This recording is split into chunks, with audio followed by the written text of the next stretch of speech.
This video is brought to you by Howzat. Download the app now. नमस्ते, मेरा नाम प्रतीक्षा है और आप देख रहे हैं ललन टॉप। कोरोना की दूसरी लहर पिछले साल की लहर से कहीं ज्यादा जानलेवा है।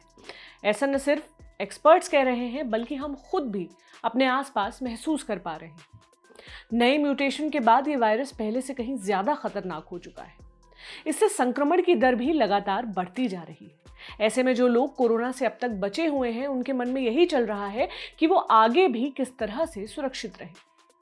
अगर आप भी अपनी सुरक्षा को लेकर परेशान हैं तो हम आपके लिए कुछ सलाह लाए हैं, कुछ ऐसी चीजें जिनके सेवन से आप अपनी इम्यूनिटी बढ़ा सकते हैं, यानी आते हुए वायरस से बचने और लड़ने दोनों की क्षमता बढ़ा सकते हैं। चल दूसरा हाथ दे। कुछ तो लगाओ स्कीम। अरे दूसरा हाथ दे।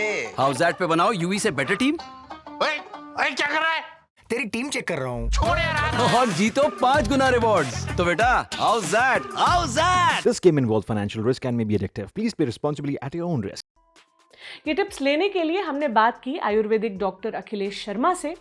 उनका कहना है, जरूरी नहीं कि आप घर से बाहर जाकर दवाइयां लाएं, बल्कि अपने किचन में मौजूद हल्दी, काली मिर्च, दालचीनी, अश्वगंधा, गिलोय और तुलसी जैसी चीजों का सेवन कर आप अपनी इम्यूनिटी को बढ़ा सकते हैं। इन सभी चीजों में हल्दी बेहद जरूरी है और सबसे अधिक असरदार है। हल्दी का दूध पीने से न सिर्फ रोग प्रतिरोधक क्षमता बढ़ेगी बल्कि कोरोना की इस दूसरी लहर के संदर्भ में ये बेहद महत्वपूर्ण है, क्योंकि म्यूटेंट वायरस फेफड़ों को कमजोर बना रहा है। जबकि हल्दी दूध और गर्म पानी में हल्दी का सेवन करने से फेफड़ों में इन्फेक्शन आने से रुकता है। अगर आप हल्दी का दूध पीने से में खुद को असमर्थ महसूस करते हैं, आपको टेस्ट नहीं अच्छा लगता, तो आप इसमें सौंफ या इलायची डालकर इसे थोड़ा जायकेदार बना सकते हैं और आप इसे आसानी से पी पाएंगे। अगर आप मार्केट जा सकते हैं तो बाजार में मिलने वाले षड्बिंदु, अणुबिंदु जैसे आयुर्वेदिक तेल को नाक में डालने से इम्यूनिटी बढ़ती है।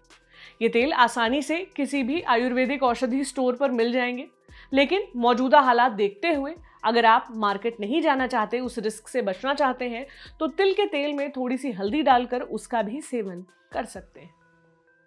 इसके अलावा खाने में हरी सब्जियां जैसे लौकी, तुरई, पालक और मूंग दाल को अपनी डेली डाइट का हिस्सा बनाएं। आयुष मंत्रालय ने पिछले साल कोरोना की पहली लहर से बचने के लिए काढ़ा पीने का सुझाव दिया था। इसे बनाने की विधि भी उसने बताई थी। आयुष काढ़े का नियमित इस्तेमाल करने से आप अपनी इम्यूनिटी को बढ़ा सकते हैं। डॉक्टर अखिलेश शर्मा भी इस बात को सही बताते हुए काढ़ा पीने की सलाह देते हैं। ये काढ़ा आपको इसी नाम से मार्केट में मिल जाएगा। इसके अलावा मंत्रालय के अलावा पतंजलि संस्थान द्वारा भी श्वासारी क्वाथ नाम का काढ़ा आप इस्तेमाल कर सकते हैं। अगर आपके पास इस तरह का रेडीमेड काढ़ा नहीं है और आप मार्केट नहीं जाना चाहते, तो काली मिर्च, दालचीनी, लौंग, इलायची, मुलेठी, थोड़ी सी अदरक या सौंठ पाउडर को 1 बड़े कप में पानी में चुटकी भर हल्दी के साथ उबालकर आप आसानी से ये काढ़ा बना सकते हैं। डॉक्टर अखिलेश ये भी कहते हैं कि आयुर्वेद में माना जाता है कि पाचन तंत्र ठीक होने पर आप किसी भी वायरस को हराने में सक्षम होते हैं। इसलिए आप अपने पाचन तंत्र यानी अपने डाइजेस्टिव सिस्टम को सही रखना बेहद जरूरी है। एक और जरूरी बात यह भी है कि कोरोना वायरस से बचने के लिए फेफड़ों को मजबूत बनाना है, क्योंकि देखा गया है कि ऑक्सीजन लेवल कम होने पर मरीज को बचाना डॉक्टर्स के लिए थोड़ा मुश्किल हो जाता है। इसलिए इम्यूनिटी बढ़ाने के लिए खाने पीने के अलावा डॉक्टर अखिलेश प्राणायाम और भ्रामरी जैसी ब्रीदिंग एक्सरसाइजेस का अभ्यास करने की सलाह देते। ये तो थे वो टिप्स जो हमें आयुर्वेदिक डॉक्टर से मिले, मगर केवल बेहतर इम्यूनिटी होना ही कोरोना से बचने का तरीका नहीं है। दिल्ली के एक कोविड हॉस्पिटल में काम करने वाली डॉक्टर रेणुका की माने तो आने वाला समय बेहद संवेदनशील होने वाला है। ऐसे में हर एक को मास्क से लेकर हैंड वॉश और सोशल डिस्टेंसिंग जैसे प्रोटोकॉल्स का गंभीरता से पालन करना जरूरी है।